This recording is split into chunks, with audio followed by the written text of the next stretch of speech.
नमस्कार दोस्तों, target with PS Parihar channel में आपका स्वागत है। सुबह की इस वीडियो में ऐसी सूचनाएं होती हैं जो विभिन्न समाचार पत्रों पर छाई हुई होती हैं और विद्यार्थियों के लिए आवश्यक होती हैं। तो आइए शुरू करते हैं और देख लेते हैं कि आज के समाचार पत्रों में ऐसी कौन कौन सी सूचनाएं हैं। तो वीडियो को जल्दी से लाइक कर दें, शेयर कर दें और जिन छात्रों ने चैनल को अभी भी सब्सक्राइब न किया हो तो जल्दी से सब्सक्राइब कर लें ताकि आप लोगों को भी इसी प्रकार के अथेंटिक अपडेट सबसे पहले मिलती रहे। सबसे पहली जो सूचना है वो कि होली के बाद में योगी सरकार का जो दूसरा कार्यकाल है वो शुरू होगा, सरकार का गठन होगा। इसके बारे में सूचनाएं दी गई हैं कि नई सरकार का गठन की कवायद शुरू हो गई है। होली के बाद में ही शपथ ग्रहण होगा। पहली कैबिनेट से ही संकल्प पत्र को मूल मंत्र मान करके काम करेगी उत्तर प्रदेश सरकार, ये कहना है उत्तर प्रदेश के भारतीय जनता पार्टी के अध्यक्ष स्वतंत्र देव सिंह का। यहाँ पर इन्होंने लिखा हुआ है कि सूत्रों के मुताबिक सरकार किसानों, महिलाओं और दलितों व युवाओं में से जुड़ी किसी एक वादे को पहली कैबिनेट में पूरा करने की घोषणा कर सकती है। तो जो पहली सरकार का गठन होगा, जो पहली कैबिनेट की बैठक होगी, तो उसमें मुझे तो नहीं लगता कि युवाओं से जुड़ी कोई किसी वादे को पूरा किया जाएगा। हाँ, हो सकता है कि महिलाओं इत्यादि के बारे में कोई जरूर घोषणा हो, क्योंकि महिलाओं के बारे में संकल्प पत्र में कहा गया था कि जो 60 वर्ष से अधिक की महिलाएं हैं उनके लिए रोडवेज बस जो है वो फ्री हो जाएंगी। यहाँ पर लिखा हुआ है कि बहुत सारे लोगों को बहुत सारी चीज़ों का इंतजार है, क्योंकि इस बार चुनावों में बेरोजगारी का मुद्दा रहा है। लोग देखना चाहते हैं कि योगी सरकार आखिरकार युवाओं के बारे में क्या घोषणा करती है। देखिए, यहाँ पर लिखा है कि बेरोजगारी का बड़ा मुद्दा रहा है। युवा चाहते हैं कि भर्तियों में उनके मुद्दे शामिल हों और उन पर उचित कार्रवाई हो। अगली सूचना बीएड वर्सेस बीएसटीसी मामले की है, जिसके सारे के सारे अपडेट्स आपको इस चैनल के माध्यम से दिए जाते हैं।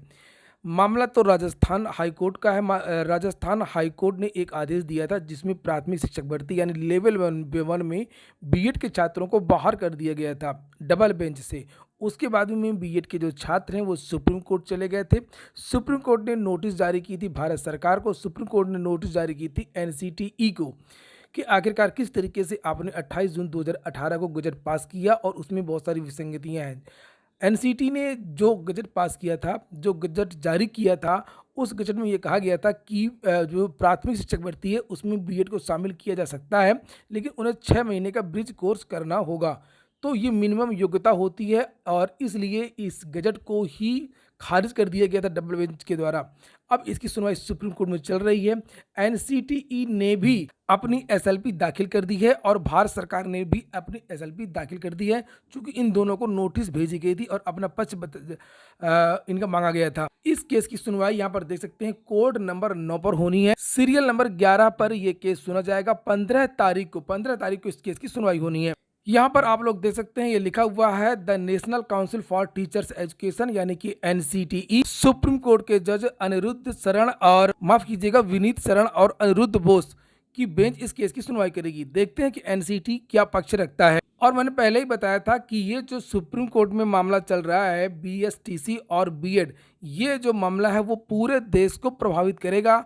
पूरे देश के जो छात्र हैं बीएड के वो इस केस के ऑर्डर का इंतजार कर रहे हैं, क्योंकि बहुत सारे ऐसे राज्य हैं जो अभी भी बीएड को प्राथमिक शिक्षक भर्ती में शामिल नहीं करते हैं और कुछ राज्य बीएड को प्राथमिक शिक्षक भर्ती में शामिल करते हैं। अगर सुप्रीम कोर्ट आदेश देता है बीएड छात्रों के पक्ष में तो ये एक बहुत बड़ी राहत होगी।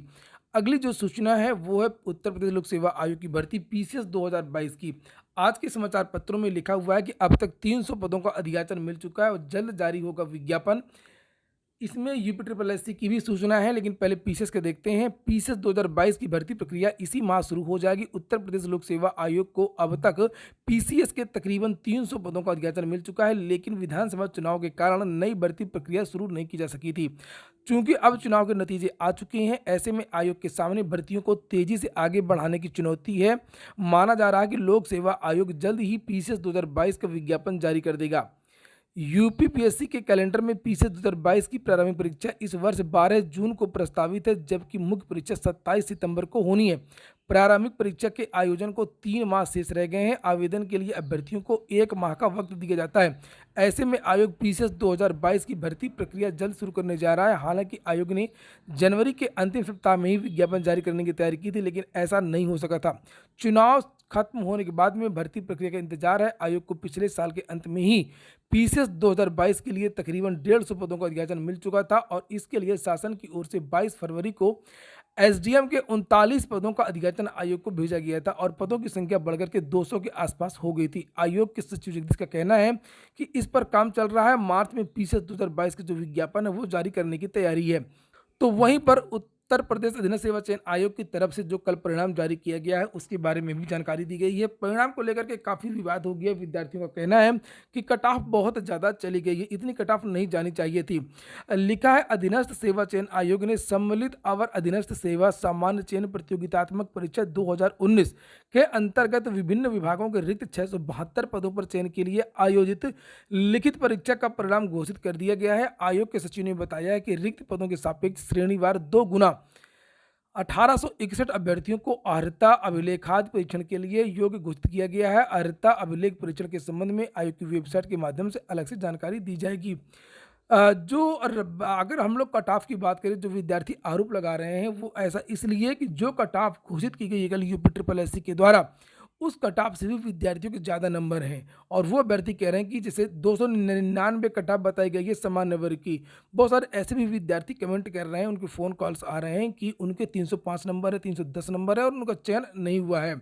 इस चीज़ को लेकर के विद्यार्थियों ने आपत्ति दर्ज कराई है। विद्यार्थियों का ये कहना है कि यूपी ट्रिपल एससी को नंबर भी जारी करने चाहिए सभी छात्रों की। यूपी ट्रिपल एससी अब नंबर जारी नहीं करता है।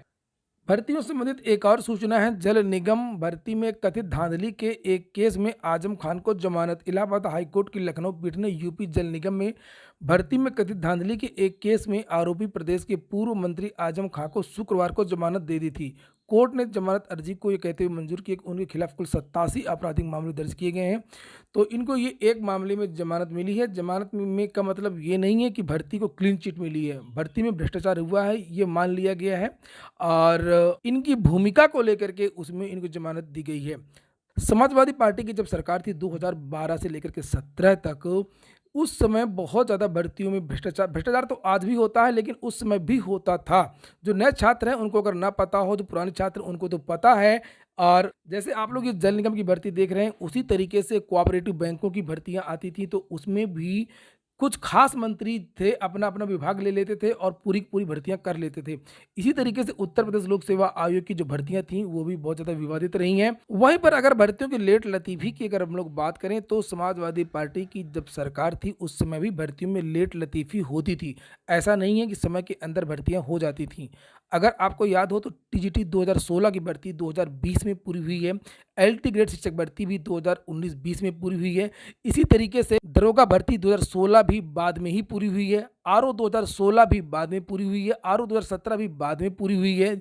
यूपी ट्रिपल एससी की बहुत सारी भर्तियां 15-20 ठो वो पूरी हो ही नहीं पाई थी और टीजीटी 2011-13 की भर्तियां अभी तक पूरी नहीं हो पाई हैं। भर्तियों की लेट लतीफ़ी और करप्शन को रोकने में सभी सरकारें नाकाम रही हैं, चाहे वो भारतीय जनता पार्टी की सरकार हो, चाहे वो समाजवादी पार्टी की सरकार हो या कोई भी सरकार हो। इसके बारे में किसी भी सरकार ने गंभीरता से कोई विचार ही नहीं किया है। अगली सूचना यूपी टीईटी को लेकर के है। यूपी टीईटी परिणाम तैयार, हरी झंडी का इंतजार। उत्तर प्रदेश शिक्षक पात्रता परीक्षा यूपी टीईटी 2021 का परिणाम उत्तर प्रदेश परीक्षा नियामक प्राधिकारी पीएनपी ने तैयार कर लिया है। विधानसभा चुनाव आचार संहिता के चलते परीक्षा कार्यक्रम में निर्धारित तिथि 25 फरवरी को उसे घोषित नहीं किया जा सका था। परिणाम घोषित करने की अनुमति शासन ने पीएनपी सचिव को नहीं दी है।